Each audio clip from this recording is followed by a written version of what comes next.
Bom, vamos lá. Quem chegou? Bom, dá os boas noites. Mais uma vez, Sara, boa noite. Valéria, Boa Ieda, noite. Silvana, Boa noite. Mônica, Josiane, Andréia, Débora, Sônia e Silvia. As pessoas vão chegando, mas vamos começar. Bom, esse é o último encontro, né, do workshop, dessas sessões de discussão. Eu conversei com a Bia, embora o workshop tenha finalizado os encontros com as pesquisadoras, né, na semana passada, eu achei que se a gente não fizesse esse encontro, ia ficar um desfalque aí no processo. Porque cada pensadora teve uma semana de discussão, então eu achei que ia ficar faltando essa peça aí para completar o quebra-cabeça. A Bia não pode estar, ela já tinha um compromisso, e eu pedi que fosse na quarta-feira, porque eu não posso, os outros dias são bem complicados para mim. Então, que bom que vocês puderam estar. O que eu preparei hoje aqui? Eu preparei uma coxa de retalhos, né? Pensando em três autores. No próprio Kahneman, que a gente viu no workshop, que, embora não traga uma definição de emoção, né? O Kahneman não apresenta nenhuma definição de emoções. Mas é impossível falar da obra do Kahneman sem tocar esse tema. O Antônio Damasio, que eu acho que talvez seja um dos pesquisadores que apresenta uma definição de emoção e o encadeamento dessa definição que mais tem capilarização, né, que mais tem capilaridade na academia, não só na academia. Eu acho que o Antônio, para além de um grande acadêmico, ele é um excelente escritor.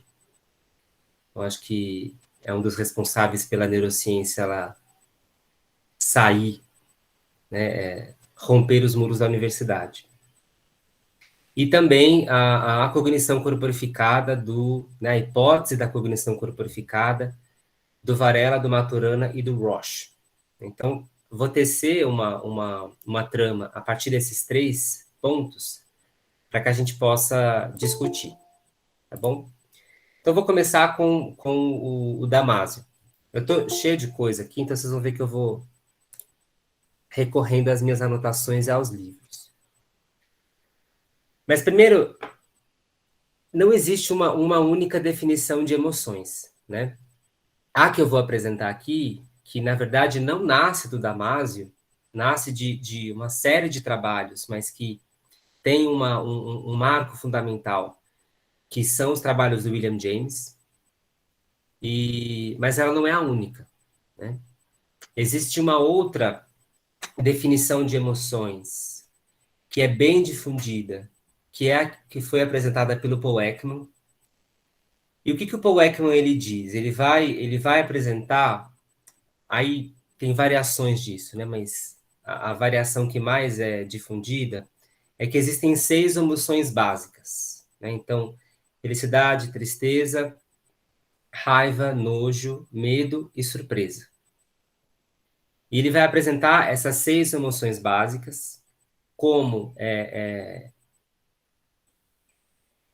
elementos próprios da nossa natureza. Então, que, embora a cultura e embora a nossa história ontogenética molde e module essas emoções, elas não seriam dependentes da nossa história ontogenética, que elas estão inscritas na nossa biologia. E que todas as outras emoções possíveis de serem vividas, elas na verdade são uma espécie de mistura, de mesclagem dessas 6 emoções básicas. E essa é a visão do Ekman. Essa visão do Ekman, ela foi muito difundida porque o Ekman ele explodiu, né? Os livros do Ekman eles explodiram. E tem um momento que o Ekman ele sai da universidade, ele sai da academia e ele para de publicar. Tanto que ele é um autor muito criticado pela classe, muito criticado. Justamente por quê? E aí, enfim, tem várias teorias para isso, mas uma delas é que esse trabalho fora da academia começou a ser mais rentável, e não só para a venda de livros, mas para palestras e para workshops no mundo inteiro, e grandes workshops. A gente está falando de um pesquisador que é conhecido internacionalmente em grandes eventos, eventos corporativos e tudo mais. E a grande crítica é que, embora você tenha uma proposição que é bem estruturada, isso deixou de ser, ao longo do tempo, pelo próprio propositor, que é o Ekman, de ser testado. E a gente precisa de testar hipóteses ao longo do tempo para justamente entender se essa hipótese ela encontra força ou se ela vai perdendo a força. É assim que a ciência funciona. E existe uma terceira forma de definir emoções como uma, se é que eu posso usar essa palavra, mas eu vou usar essa palavra só para exacerbar o que eu quero dizer, mas como uma equação de duas variáveis. Uma variável valência, positiva e negativa, e uma variável intensidade, baixa e alta. Então, para entender essa visão, eu vou mostrar aqui um gráfico que permite visualizar bem isso que eu quero dizer. Então, você tem aqui. Então, são duas dimensões. Né? Tem gráficos mais simples e gráficos menos simples. Mas você tem no eixo horizontal as valências, né? Então, uma valência negativa e uma valência positiva. E no eixo vertical, a intensidade. Então, as emoções, elas estariam, de alguma forma, todas as emoções possíveis do ser humano, elas poderiam ser identificadas nesse plano cartesiano. Agora, a definição de emoção que eu vou usar como definição de trabalho, que é a que eu mais me identifico, e que é a que encontra mais apoio na comunidade científica, especificamente pela comunidade da neurociência dos afetos, que é um campo da neurociência cognitiva, que se ocupa em investigar, dentre outras coisas, as emoções, os sentimentos e como isso impacta o comportamento humano, é a definição que o Damasio traz de uma forma mais delineada, mas que é inaugurada pelo James. E ele diz o seguinte, o Damasio, eu estou com o livro dele aqui, O Erro de Descartes, só que, assim, existe uma atualização do que ele propõe nesse livro. O Erro de Descartes é um livro de 94. E ele acabou de lançar um livro, Damasio, né? Eu acho que não tem tradução em português ainda, só em inglês. Deixa eu confirmar o novo nome aqui. Feeling and Knowing, algo como sentindo e sabendo. E nesse livro, ele aprofunda o que ele apresenta aqui no Erro de Descartes. E como que o Damasio ele vai abordar as emoções? Ele vai chamar as emoções de um conjunto de reações do corpo. Né? E vai ser bem importante diferenciar emoção de sentimento. E eu vou apresentar essa diferenciação já já. Então, as emoções, elas estão muito mais como correlatos fisiológicos, próprios da nossa fisiologia. E os sentimentos como uma espécie de leitura dessas emoções, ou como que eles chamam de uma experiência mental da emoção. Então, essas emoções, elas não podem ser subtraídas a variáveis únicas na própria fisiologia. Então, eu não posso, por exemplo, definir uma emoção de medo somente pelo aumento da frequência cardíaca. Ou só como um aumento da frequência, o aumento da sudorese, por exemplo. As emoções elas vão ser apresentadas como um conjunto de reações, uma cadeia de reações fisiológicas, ou seja, inscritas no corpo. inscritas e expressas no corpo. E ele vai apresentar tanto emoções primárias, aí sim, inscritas na biologia, então inscritas no nosso código genético, não dependentes da nossa história ontogenética. Então, são basicamente emoções que prezam pela defesa e continuidade da vida, para que a gente saiba quando pausar, saiba quando lutar, ou saiba quando fugir. Né? E ele vai chamar de emoções secundárias as emoções que sim levam em consideração a nossa experiência, o nosso processo de amadurecimento e principalmente, e isso vai ser muito importante também para o Kahneman, principalmente a nossa história social, a nossa história cultural, as relações desencadeadas na vida. Né? E aí o que acontece? O Damasio ele ainda diz a respeito das emoções como as emoções sendo uma parte, um componente desse conjugado emoção-sentimento, mas a parte visível, né? A parte que é difícil de ser escondida quando ela acontece e principalmente quando ela acontece com uma intensidade muito forte. A gente sabe que quando a gente está, por exemplo, passando por um momento de emoção muito exacerbado, com uma intensidade muito alta, isso é difícil de ser escondido. Geralmente as pessoas percebem de uma forma quase que imediata, e principalmente quem nos conhece bem percebe ainda mais rápido. Daí a importância da nossa história social, dos nossos laços sociais. E aí o que acontece? Um ponto importante disso que o Damasio apresenta é que tanto as emoções quanto os sentimentos, e aí sim os sentimentos vai ser a camada não visível. Portanto, eu posso estar com o aumento da minha frequência cardiorrespiratória, posso estar com a minha voz trêmula e quase não conseguindo me comunicar, e ainda assim eu vocalizar que eu estou bem, que é alguma outra coisa que não uma resposta, uma descarga emotiva. Então é a parte não visível, justamente porque ela expressa uma experiência do indivíduo, uma experiência subjetiva, uma experiência mental. E a gente sabe que a única certeza que a gente pode ter da existência de uma mente é a nossa própria. Né? A existência de outras mentes a gente só infere a existência pelo comportamento.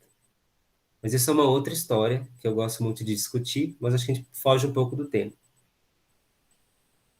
Pois bem, fazendo um gancho entre aquilo que o Damasio propõe como emoções secundárias e a relevância dessas emoções secundárias para a nossa vida em sociedade, ele vai dizer que os sentimentos, portanto, a leitura das emoções, são de fato o que nos movem a construir a si próprios e, portanto, construir a própria cultura. Então, os sentimentos, eles moldam não só o indivíduo que sente essas emoções, que expressa essas emoções e faz um processo de reflexão sobre elas, mas eles moldam uma cultura. Né? E o que é interessante é que quando a gente toca nesse ponto de uma expressão fisiológica que é lida em primeira pessoa e que molda uma sociedade, uma cultura, um aspecto fundamental para resolver esse pedacinho final da linha, dessa trajetória, é que toda modificação, todo impacto na cultura, ele é fruto de uma motivação. Que é algo que eu falo bastante nas minhas aulas. Quem já fez grupo de estudo, curso comigo, sabe que eu falo bastante da motivação. Principalmente para quem trabalha com dança. E eu só posso falar disso porque é o que eu trabalho, eu não sou da clínica. Portanto, se eu tenho a motivação como uma variável essencial para que haja uma modificação cultural, essa motivação ela precisa ter raízes, tanto para que faça com que ela surja, tanto para que isso se mantenha. E as raízes dessas motivações são as nossas experiências emocionais e do sentimento. Tudo bem até aqui? Vocês me interrompam sempre que vocês quiserem, por favor. Espera aí que eu vou ver o chat. A Maria... Raymond Williams. Ah, legal. Legal. Exato. Né? Então, essa teia social e cultural, ela vai ser moldada em um aspecto mais anterior nessa cadeia cronológica pela experiência emocional e pela experiência do sentimento. Agora, por que isso é importante a gente pensar? Porque um dos aspectos que o Kahneman toca é justamente dessa necessidade, por mais que pareça trivial, mas não é, dessa necessidade da gente retomar o aspecto comunitário da experiência do corpo, ou a experiência pelo corpo. E aí a gente já começa a enxergar algumas pontes entre os autores. Mas antes de ir para o Kahneman, e na verdade o Kahneman é o último autor que eu vou chegar nessa teia, que eu vou fazer até no máximo 7h30, eu vou ler um trechinho do Erro de Descartes. Né? Então ele diz assim, o Damasio.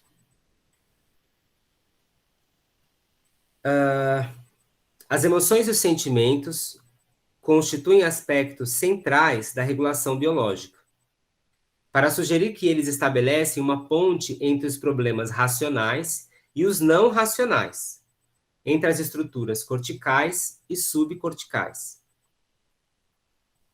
Relação entre estrutura e comportamento, estrutura e comunicação, estrutura e comunidade é um aspecto essencial da obra do Kahneman. Quem estava na aula da Regina vai puxar isso de volta. E uma outra palavra importante é a palavra regulação biológica. E regulação biológica a gente também pode chamar de homeostase. Homeostase e regulação biológica, a mesma coisa. Agora, por que isso está aparecendo? Isso está aparecendo porque, para o Damasio, esse processo de experienciar um disparar fisiológico, lido em primeira pessoa, portanto, o sentimento, que pode desencadear uma motivação, tanto em agir, tanto em excitar, quanto em inibir, modificando os laços sociais e, portanto, uma cultura. Ele expressa, no nível macro, no nível social, o que é visto no nível molecular, que é a homeostase. Então, no fundo, a gente está tentando achar esse equilíbrio, ou melhor, equilíbrio não é uma boa palavra para a homeostase. Essa regulação a partir desse jogo. E aí o Damasio propõe uma imagem muito interessante para regulação, para homeostase, regulação da vida, ou regulação biológica, que é a imagem de bolas de malabarismo, de malabares. Então, a homeostase é como se fossem bolas de malabares mantidas em movimento, mantidas ativas no espaço-tempo. Então, não é, por isso que equilíbrio nem sempre é uma boa palavra, porque não é como uma bola de gude dentro de uma caixa de ovo, que se equilibra e mantém. Ela é mais para bolas de malabares que estão o tempo inteiro se interrelacionando por forças ativas. Se você deixar de impulsionar a bola, ela para. Esse desenho, os malabares deixam de existir. Esse efeito dos malabares deixam de existir. E os sentimentos pro para o Damásio, eles são expressões da homeostase. Ele chama os sentimentos de uma pintura do processo de autorregulação. Então, os sentimentos são expressões da homeostase. São como pinturas do processo de regulação ou de autorregulação. E aí, mais um trechinho do Damásio. Vai ser importante aqui para a gente. Peraí, tá aqui. Que é na verdade, uma crítica à proposição do James. Ele diz o seguinte, William James, ele pouco ou nada disse sobre as possíveis funções da emoção na cognição e no comportamento. E é justamente essa a contribuição de tudo que veio depois do James e, essencialmente, o que veio pela contribuição do Antônio Damasio. Então, a gente parte do indivíduo que constrói essas emoções a partir de expressões básicas, as emoções primárias, mas que, à medida do tempo, vai tendo a oportunidade de experimentar e de modular, de ressignificar essas experiências, portanto, dando a possibilidade de outras emoções mais complexas surgirem, e fazendo com que esse processo, que ele é mais individual, impacte para além de si. Ponto no Damasio. Agora a gente vai para Varela, Maturana e Roche. As pessoas esquecem do Roche quando vai falar de cognição corporificada. Mas a hipótese é dos três. Né? A gente sempre lembra do Varela e do Maturana e esquece do Roche. Né? Essa hipótese ela está descrita num livro de 1991 chamado Embodied Mind. Né? Então, a mente corporificada. É uma possível tradução. E aí, como a gente pode entender essa cognição corporificada? Uma das formas de entender a cognição corporificada é como uma forma tangível ou visível de uma ideia. Essa é uma forma de entender a cognição corporificada. Mas, essencialmente, o que o Varela, Maturana e Roche apresentam é essa cognição corporificada como uma expressão das qualidades de ser ou de existir em um corpo biológico. Então, as propriedades de ser e existir em um corpo biológico. E mais do que isso, apresentando a única possibilidade da existência da mente, tal como ela é, pela existência de um corpo, que faz com que essa mente seja possível. Então, em um minuto, de uma forma muito grosseira, eu apresento a cognição corporificada. Agora, qual outro termo é essencial para a gente entender a cognição corporificada? Que é um termo que a gente nem sei como traduzir isso direito para o português.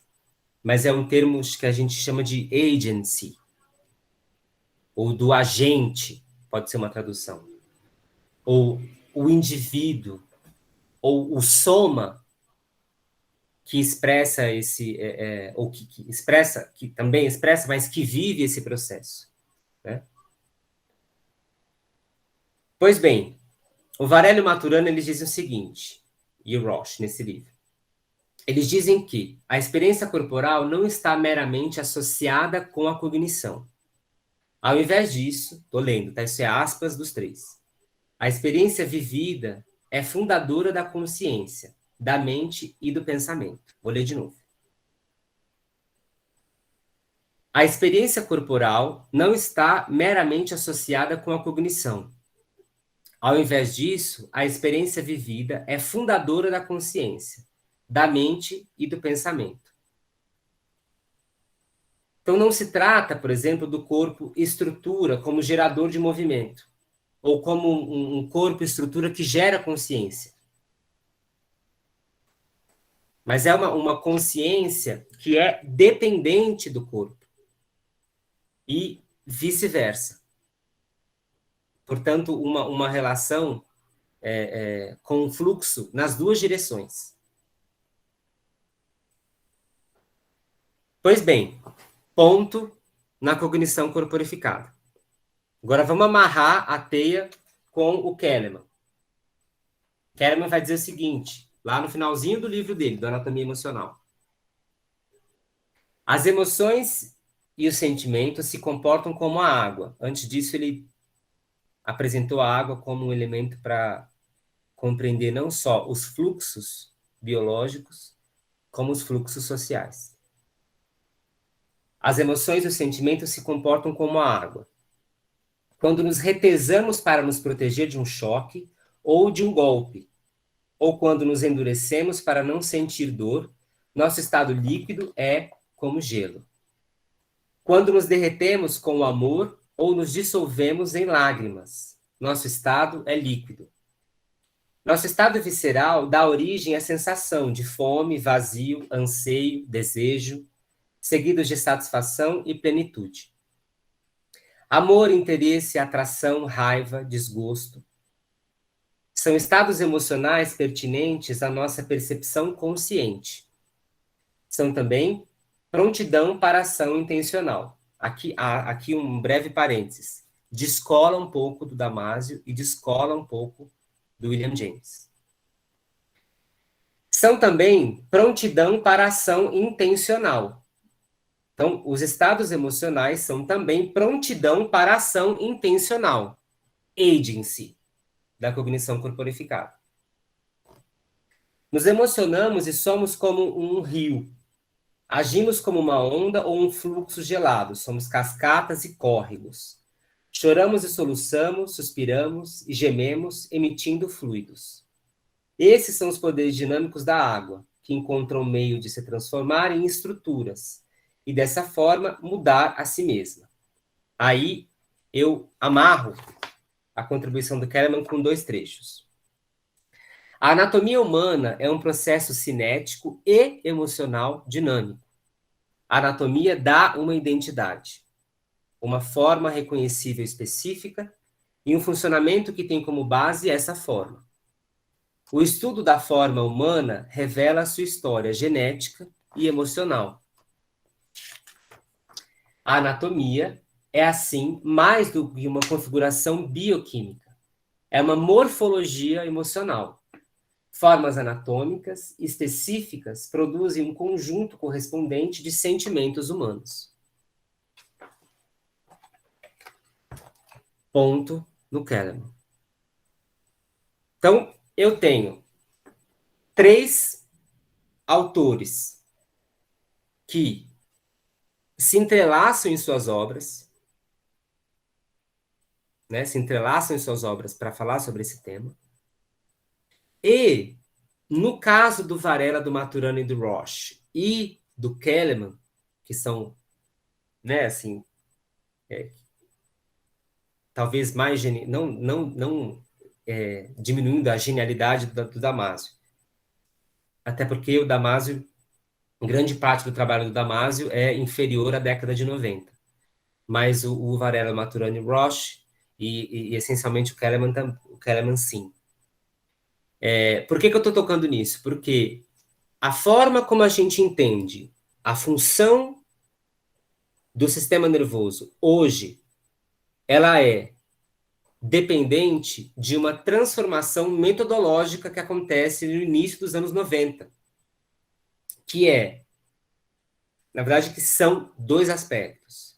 Primeiro, um processo de amadurecimento, de aperfeiçoamento das avaliações elétricas do funcionamento do sistema nervoso, mas também o surgimento da ressonância magnética, que só vai conseguir olhar para o cérebro vivo de uma forma mais confiável nos anos 2000, no início dos anos 2000.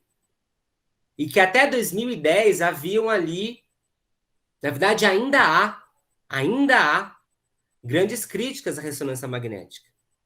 Porque tem um grande problema na ressonância, já comentei isso no meu curso. a gente esquece da ressonância. A ressonância, ela entrega fotos com resoluções com uma resolução temporal de 1 segundo, de segundos. Então, ela mostra uma foto e ela mostra uma foto seguinte com um espaço de 1 segundo. Enquanto os dispositivos de avaliação elétrica mostram um processo com uma resolução temporal em milissegundos. Acontece que os processos de tomada de decisão, de atenção, de consciência, eles operam em um range de 200 milissegundos. Portanto, é muito difícil você falar de consciência levando em consideração uma resolução de 1 segundo. Porque você tem ali 5 blocos inscritos nesse 1 segundo, em que você pode ter 5 elementos do processo de conscientização que você simplesmente não vê na imagem. Eu estou falando isso porque, talvez desses 3 recortes, o Damásio é o único que teve uma maior contribuição, tanto da ressonância magnética funcional e de novas técnicas, mas de técnicas que já eram utilizadas antigamente, que só tiveram o seu aperfeiçoamento a partir dos anos 90. E algumas delas nos últimos 10 anos. Alguns dispositivos não têm 20 anos. Né? É isso. Essa é a coxa de retalhos que eu preparei. Agora, eu estou por vocês.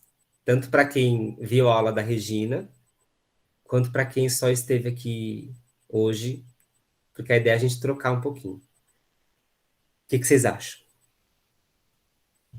E se foi muito rápido, se quiser que eu repita, por favor.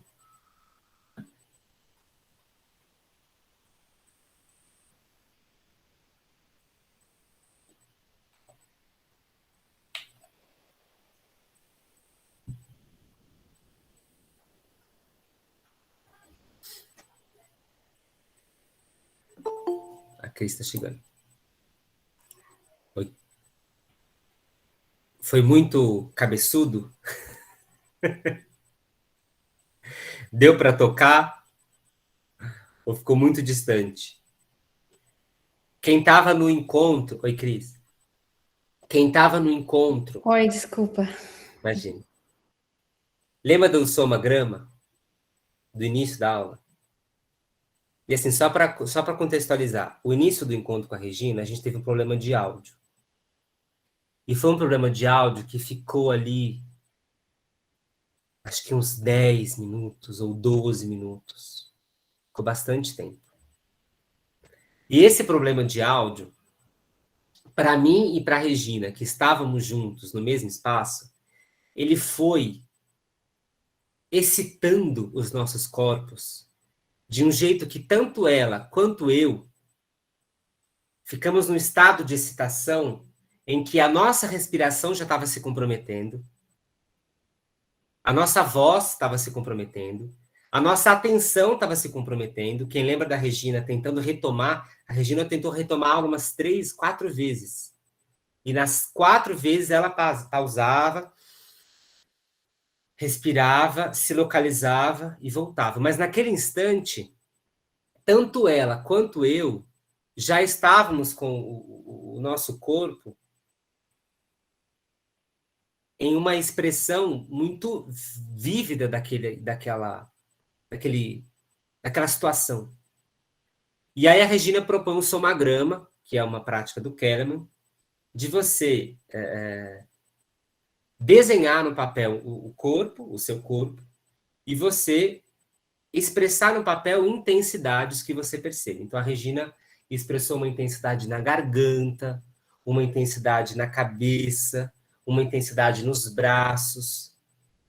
Eu não fiz o meu somagrama, eu estava lá tentando resolver a questão, mas tocando na memória, as minhas intensidades se expressavam no peito, se expressavam nas mãos, se expressavam na visão, de tentar, como a audição estava sendo continuamente comprometida, de eu buscar a atenção no estímulo visual. E aí, quando a gente volta lá para o que... Já passa a palavra para você, Maria. Mas quando a gente volta nas proposições do James, ele vai apresentar, né? O seguinte, as emoções elas vão aparecer primeiro no corpo, né? E até mesmo as emoções secundárias, que são dependentes da história ontogenética, elas aparecem primeiro no corpo. E só a partir daí você vai significando. E uma questão central para o Kellerman é como você pode utilizar essa expressão do próprio corpo para ir organizando racionalmente, conscientemente esse processo. Então, a ideia de você visualizar o somagrama e você, por exemplo, descrever verbalmente o processo que você está vivendo, é justamente para trazer à luz da consciência esse processo que está operando ali a nível do corpo e que ele é uma perturbação, ele é uma grande perturbação. Então ele tem uma complexidade muito grande, ele tem um nível de excitabilidade muito grande, um nível de intensidade muito grande, que você não consegue contornar. Portanto, quando você descreve o somagrama ou quando você verbaliza, você está dando contorno àquilo que o corpo expressou inicialmente. Maria, por favor. Oi, gente, boa noite. Obrigada, Maércio. Você sempre faz coisas muito legais e sínteses muito bacanas. Te agradeço muito. Uma dúvida aqui de quem não estuda neurociência, enfim, uma dúvida mesmo. Eu vejo assim, ó, quando a gente fala que a emoção vem primeiro, eu fico com a seguinte dúvida. Pegando o teu caso da Regina, da semana passada. Vocês só ficaram nervosos porque vocês sabem conscientemente que aquela é uma situação de nervosismo, uma situação de, sei lá, ameaça de estabilidade que é dada socialmente, ou que é dada mesmo assim, mesmo nas coisas de luta ou fuga, né? Eu aprendi um pouquinho também sobre isso no Body Mind, mas assim, por exemplo, uma criança, tem um filho pequeno de 3 anos, ele ainda não tem totalmente não sei se é capacidade a palavra, mas essa dimensão ou os recursos de entender quando uma coisa é muito perigosa e quando ele está correndo risco de vida, por exemplo, com altura, assim, a gente tem que tomar muito cuidado sempre com criança, ou mesmo com bicho, assim, de enfiar a mão na boca de um cachorro desconhecido. E a gente costuma ler assim, é porque ele ainda não aprendeu cognitivamente. E daí eu fico com dúvida com essa coisa de que a reação vem antes, assim, sabe? Porque não sei, tô pensando em exemplos em que me parece, eu posso estar enganada, não sei o que você acha, o que vocês acham, que a reação vem do aprendizado cognitivo, ou sei lá, ou talvez não, ou talvez assim, vocês aprenderam corporalmente que essa é uma situação social de constrangimento, e daí isso vai para a memória, e depois você aciona o repertório da memória para sentir isso de novo. Será que é isso? Entendeu? Minha dúvida, não sei se faz sentido. Entendi. O que acontece? É inegável que algumas emoções dependem desse aprender, né? Desse aprender a sentir uma emoção, ou a ler uma emoção, ter uma experiência de sentimento. E isso é o que o Damasio chama de emoções secundárias. Agora, uma criança, por exemplo, se você pegar uma criança e de uma altura considerável, e você segurar nas pernas dela, e você pendurar essa criança olhar para baixo, ela vai se desesperar. Ela vai se desesperar. Né? Por mais que ela esteja segura ali, pelas pernas. Né? Agora, ela não tem a razão de saber que ela mora no 10º andar. E que ela vai ali na janela tocar uma borboleta. E a janela não tem grade, não tem tela. Né? O cachorro, por exemplo, o cachorro é um animal doméstico. Né? Agora, talvez uma cobra né? Aí acho que a gente tem que procurar na literatura isso. Ou outro bicho, ou uma outra situação, pensando nessas situações mais primárias, elas evoquem elas evoquem essas emoções mais não dependentes do aprendizado, né? É porque é muito difícil, a gente é um exercício mental mesmo. A gente conceber situações primárias da experiência emotiva, porque nós justamente já estamos imensamente moldados pelas emoções secundárias. A gente sabe, por exemplo, que a gente mora no 10º andar e eu não vou deixar a porta da sacada aberta, sendo que eu não tenho grade na sacada com meu filho pequeno, com minha filha pequena. A gente sabe, por exemplo, que eu não vou deixar a minha criança com um cachorro desconhecido. Isso de alguma maneira, está introjetado na gente, é difícil da gente dissociar. Mas se a gente desconsiderar, e eu acho que isso eu posso responder de uma forma mais objetiva essa questão, mas se a gente desconsiderar a existência de emoções primárias não dependentes do processo de aprendizagem, como nós estaríamos aqui hoje?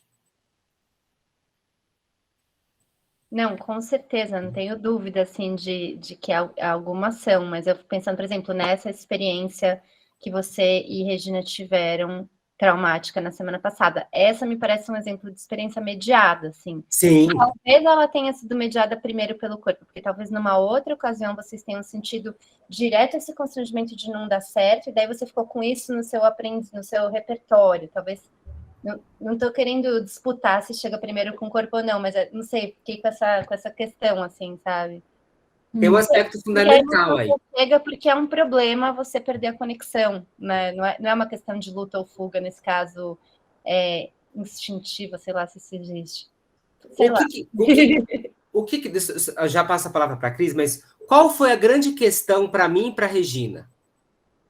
A grande questão para mim e para a Regina foi o desejo. Foi o desejo. O desejo e a motivação de estar ali. Que é o que o Damasio apresenta na relação entre emoção, sentimento, comportamento, e o sentimento como um elemento que molda a cultura. O nosso desejo, a nossa motivação estar ali, em alguma medida, estava em risco, né? E aí, para mim, ainda mais, porque eu e a Bia somos os propositores do workshop. E se nada desse certo? Como seria? Será que as pessoas teriam mais uma quarta-feira para nós? Entende? Tem um desejo ali, na cama da experiência emotiva, né? E é um desejo que nos motivou a estar ali e nos motivou a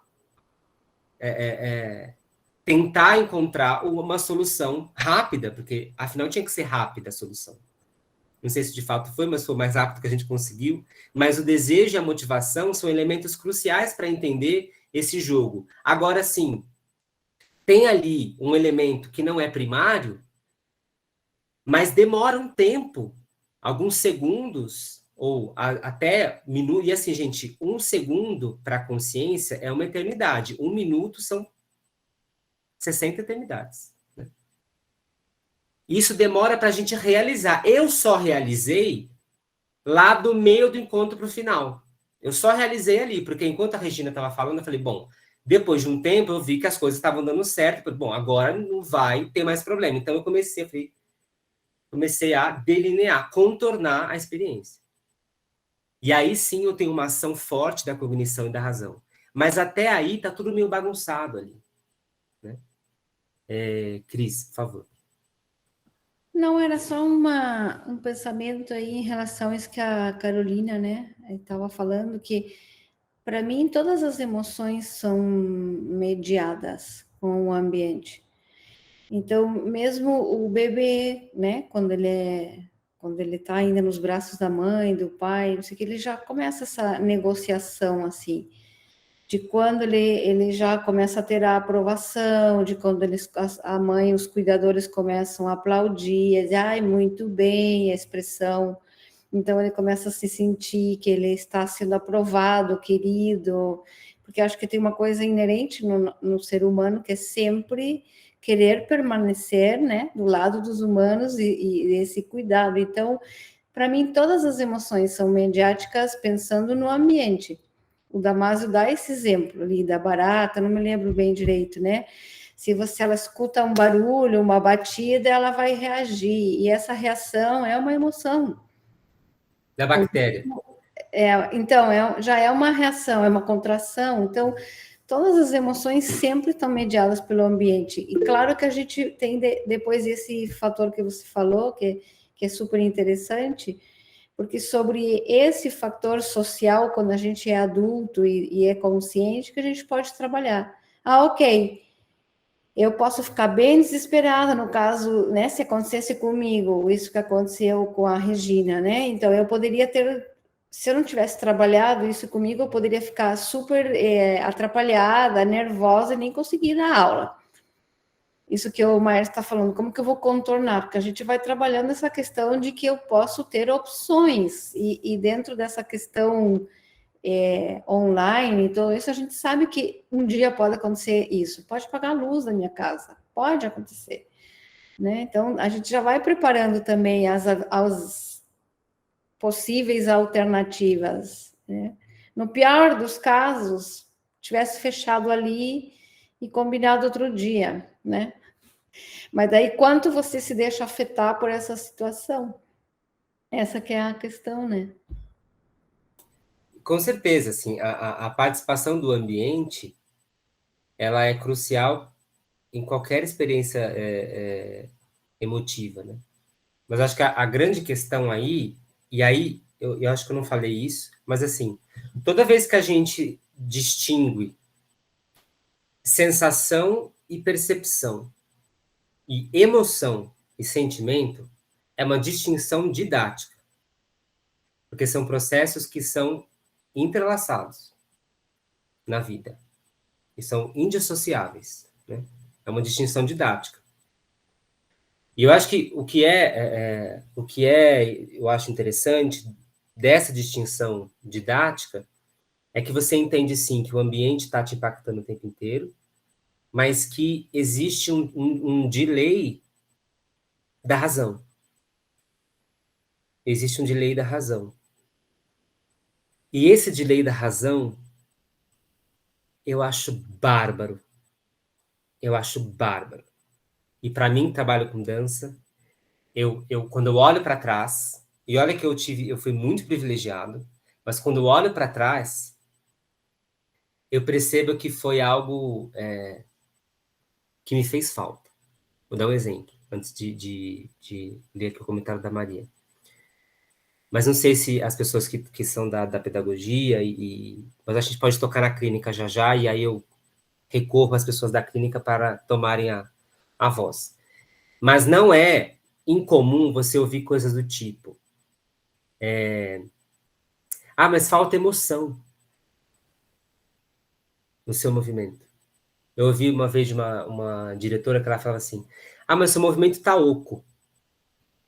O que isso quer dizer para alguém, para um jovem de 17 anos? Isso não quer dizer nada. Seu movimento está oco. Qual era o substrato que faltava ali na visão dessa direção, por exemplo? Né? Qual era o preenchimento que faltava? Qual era o recheio que faltava ali? Entendem? E é por que eu falo que esse delay da razão é uma coisa que me fascina tanto. Isso me fascina tanto porque você cada vez mais se aproxima de um processo, tanto de aprendizado quanto de expressão, que ele está ligado diretamente à experiência, à sua experiência, aquilo que é expresso no seu próprio corpo, na sua estrutura. E se está na minha estrutura, é mais facilmente acessado. Desde que, e aí sim, a razão pode entrar, eu possa exercitar essa leitura sobre si mesmo. Então, em um momento, eu organize, contorne essas bordas, eu focalize a minha experiência, né? Eu dei aula em uma instituição grande, né? Seria antiético comentar, mas uma instituição grande de dança em São Paulo, que teve uma troca de direção. E nessa troca de direção, era uma direção bem tradicional, no sentido ruim da palavra tradicional. E quando houve essa troca de direção, essa nova direção começou a circular nas salas e tinha um tempo da minha aula que eu deixava sempre para conversar. Tinha um trechinho ali da aula de 10 minutos, 15 minutos, que eu queria ouvir o relato. Porque isso para mim sempre foi essencial, ouvir o relato, nem que seja 10 minutos, nem que seja 5 minutos, nem que seja no corredor. E isso foi um escândalo, porque eu não estava dando aula. Então vocês entendem qual que é a boca do buraco? A boca do buraco? Né? Acho que, para mim, isso faz muito sentido quando eu começo a resgatar essas memórias e outras que a gente pode elencar aqui ao longo da conversa. Mas você descola uma leitura subjetiva daquilo que o corpo vive, e você nem mesmo, e é por isso que essa leitura não existe, você valoriza essa experiência do corpo, né? Que inicialmente não depende da razão. A Bonnie do MC faz uma proposta sobre isso. Se não me engano, para dentro desse ciclo de resposta, para evitar reações são condicionadas e coopera de uma forma disfuncional, aquilo que já está inscrito, né? Era uma coisa pontual de uma coisa que a Cris estava falando, Mércio, mas nem precisa reabrir, era só um comentário para uma coisa que ela falou. Mas eu não sei, isso faz sentido para vocês, o pessoal da clínica? Eu não sou da clínica, eu não posso falar da clínica. Faz sentido, sim, até esclarece muitas situações, né? Porque às vezes a gente atende uma pessoa e eu também deixo um pedaço para ela falar, porque precisa perceber o que está acontecendo até para melhorar a dor, né? E às vezes a pessoa fala uma coisa que ela acha que ela é, ou que ela sabe, assim, racionalmente, e não o que ela está percebendo ou sentindo do corpo. Tem muito isso na clínica. Ela acha assim, vou responder o que ela acha que seria o certo. É muito estranho. É difícil entrar no trabalho. Eu conheci a Bia, eu tinha 17 anos, 17 para 18. Depois a Bia vai ver a gravação. E eu fui para a Bia com essa idade, que eu tinha uma questão na minha flexão de joelhos, no meu plié. Aí me mandaram para a Bia, que a Bia de me dar uma luz. E na primeira sessão, a gente ficou umas 3 horas. E dessas 3 horas, eu acho que a gente conversou quase 2. E eu era, assim, 17, 18 anos, aquela coisa, aquela energia de querer dançar. E eu fazia, assim, aula das 8 da manhã às 11 da noite, era uma loucura. E aí eu fui embora pensando, caramba, mas eu podia ter escrito um e-mail para ela, com tudo que ela queria saber.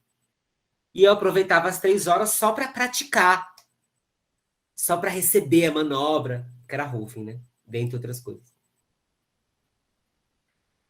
E aí, anos mais tarde, eu fiquei pensando, né? A anamnese, ela serviu a quem? A Bia ou a mim? Né? A ambos. A ambos. Porque não podia ter sido um e-mail. Tinha que ter saído da minha boca. E eu acho isso... eu acho isso brilhante porque é algo tão simples que é esquecido. E aí toca justamente uma coisa que a Regina traz, que eu acho bárbara, que é de uma relação muito, muito industrializada da prática corporal ou do cuidado corporal. Né? Então, você tem ali um tempo específico, nesse tempo você precisa fazer algo ou receber algo, e essa repetição contínua é suficiente para que você se aproxime do seu objetivo, quando não é. Né? O que mais?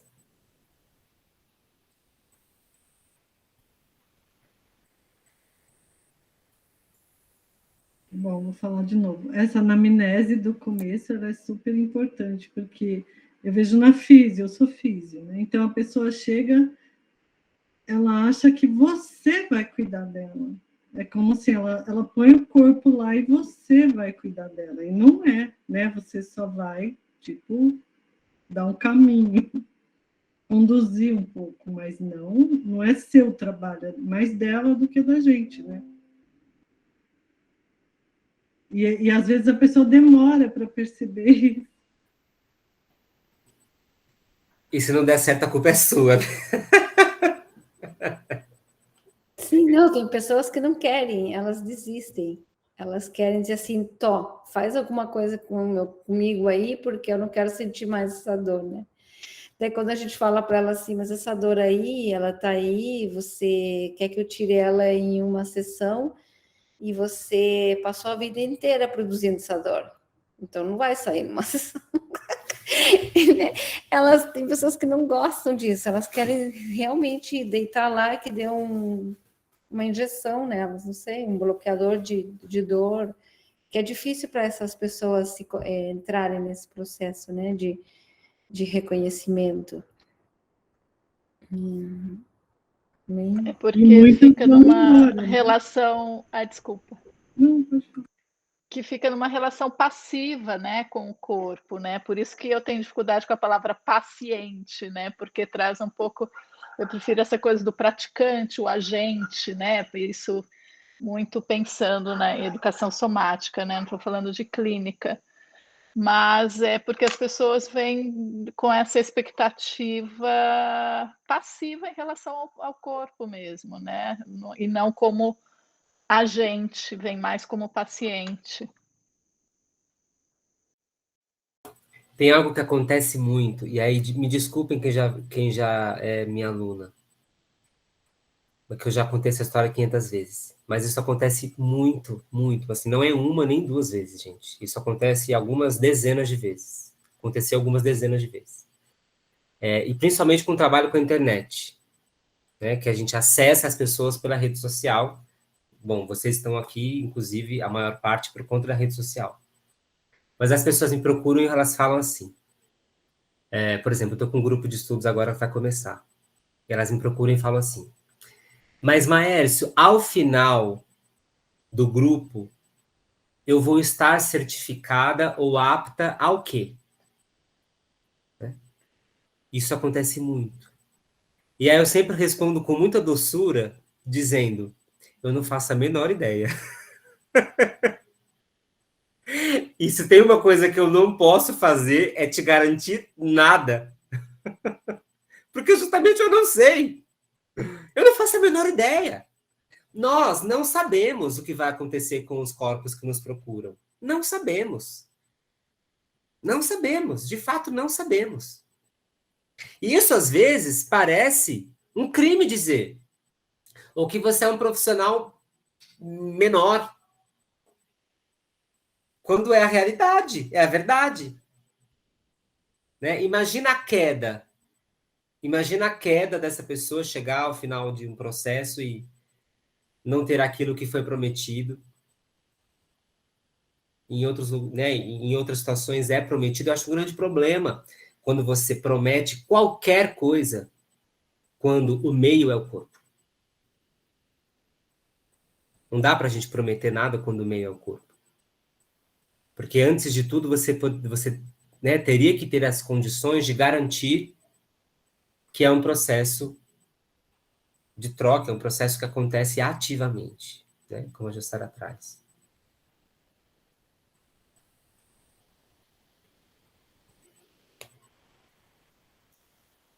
O que mais?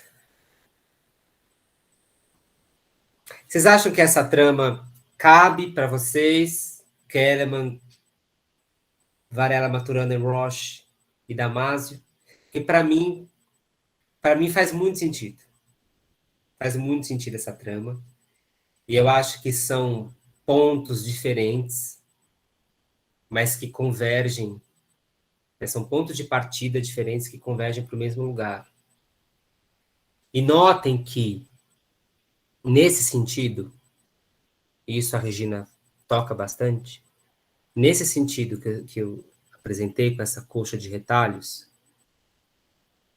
uma mudança social, ela é dependente da experiência corporal. Ela é dependente da experiência corporal. Dessa forma, né? Não é só fazer o corpo suar. Porque fazer o corpo suar é relativamente fácil. Mas é esse nível de modulação da estrutura em um constante contorno de si mesmo. E é engraçado, né? Porque para quem viveu as 5 semanas do workshop, a gente começou com a Rose lá atrás, fazendo a figura humana, e no último encontro, essa figura humana reaparece de uma outra forma. Sem combinar! Nós não combinamos! Não, tá aí a Bia que não me deixa mentir, nós não combinamos. Nós não falamos, Rose, mostre a figura humana, Regina, mostra o somagrama. Nós não combinamos. Assim como nós não combinamos outras pontes que apareceram. Né? É esse acaso com um empurrãozinho. É o acaso com intenção. Márcio, deixa eu te perguntar uma coisa. Você fez um processo de prática nesse sistema de Kellerman? Você fez? Não. Ah. O Kellerman, o método, né? O método, você fala, o método dos 5 passos, não. Mas o que a Regina explicou aí bastante, eu estava até a fim de ampliar para saber um pouco como é que funcionava na clínica, um pouco a gente viu ele trabalhando com ela ali, né? Essa questão que são passos bem similares do processo também da educação somática, né? Sim. Essa coisa, como eu estou fazendo o que eu faço, reconhecer, então eu posso acentuar esse padrão que eu estou vendo que eu estou fazendo. A gente usa muito isso. Em Feldenkrais, eu acho que em todas, né? Primeiro reconhecer isso, abraçar, agradecer, né? A Boni também fala, agradecer esse padrão que te trouxe até aqui, acentuar e depois começar a criar essa variabilidade, né? De opções. Mas fiquei bem curiosa, assim, por isso que eu te perguntei se você tinha feito alguma. Eu não sei se eles dizem terapia para sessão, se está bem no campo de terapia corporal, que é, né, o campo da educação somática fala em aula e a aprendizagem, não fala tanto em terapia, por isso. Esse método, ele é um método da psicologia formativa, né? Então, é um método da terapia. Então, não existe uma aula de educação somática Stanley Kellerman, não existe isso. Né? Você pode, sim, usar dos elementos, e aí, bom, isso sim, isso todos nós, de alguma medida, já vivemos, que é enxergar aquilo que ele apresenta aqui nas nossas práticas, nos nossos processos. Mas o método como ele estrutura, e é uma narrativa, né? É uma narrativa com base no próprio corpo. Tem um livro... Qual que é? Mas tem um livro do Kellerman que ele traz... Enfim, eu acho que é o corpo... Peraí, vou pesquisar aqui. Mas que ele traz uma série de relatos de caso. Né? O corpo de sua mente. Né? O corpo de sua mente. Nesse livro tem vários relatos de caso. E é muito bacana ler os relatos de caso, porque você vai acompanhando como o processo, o método dos 5 passos foi desencadeado com os pacientes. Né? Aula de prática formativa, né, Letícia?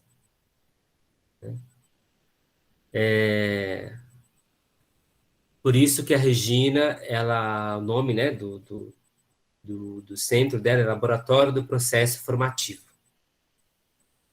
Mas isso tem uma raiz muito grande na clínica da psicologia, né?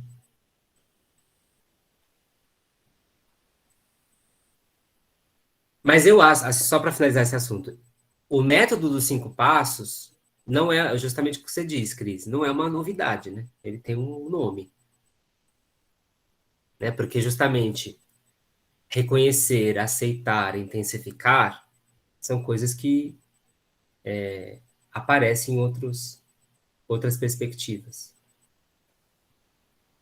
É que justamente é o caminho orgânico de como algo pode mudar, né? É o caminho lógico, da lógica, digamos assim, do processo biológico, fisiológico, orgânico, porque a gente não pode tentar mudar algo que a gente não conhece, né? É bem difícil, é bem impossível, é muito fantasioso esse processo. Então, bom, não sei, é um pensamento, né? Não, sim, com certeza, mas se a gente for pensar, é justamente o que é não lógico, o que é não natural, é justamente o que é mais difundido. É o que a indústria farmacêutica faz, por exemplo. É o que a medicina muitas vezes faz. Uhum. Porque é o que a medicina vai fazer, ela vai excluir a experiência. Não estou falando, não estou dizendo que a gente precisa,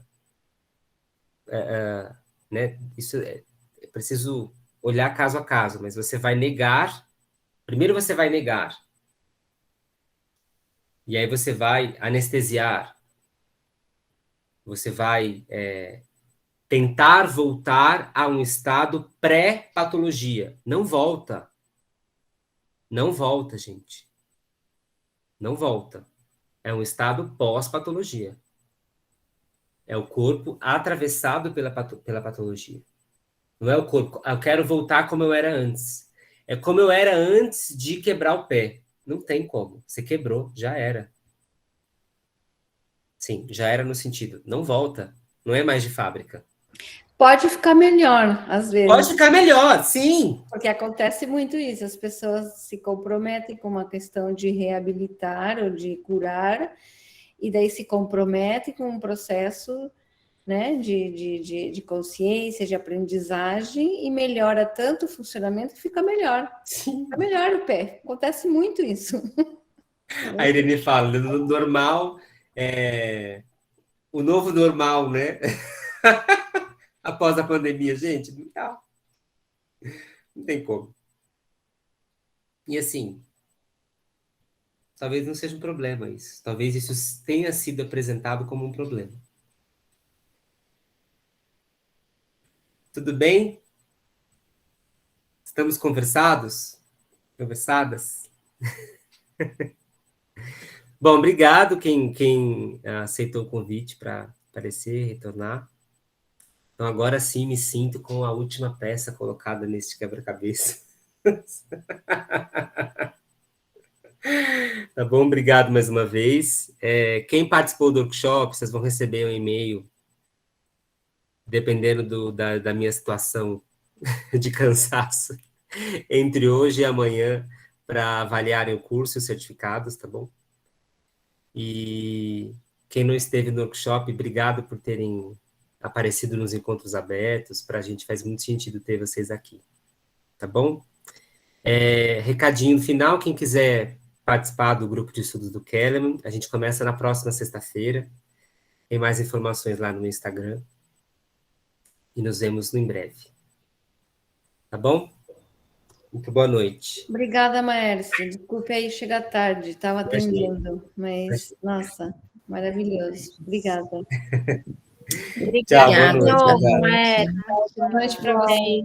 Obrigada. Tchau, tchau. Boa noite.